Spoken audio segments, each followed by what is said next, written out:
To make the dough, you will need all-purpose flour, milk, beer, water, salt, sugar, and active dry yeast. Very often, my students are confused between the use of fresh yeast or active dry yeast or just dry yeast.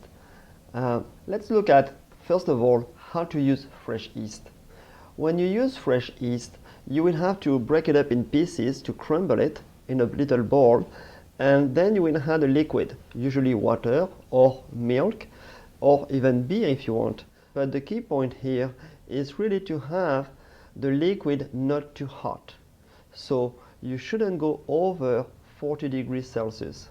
So it will be safe to say that to have the liquid at body temperature.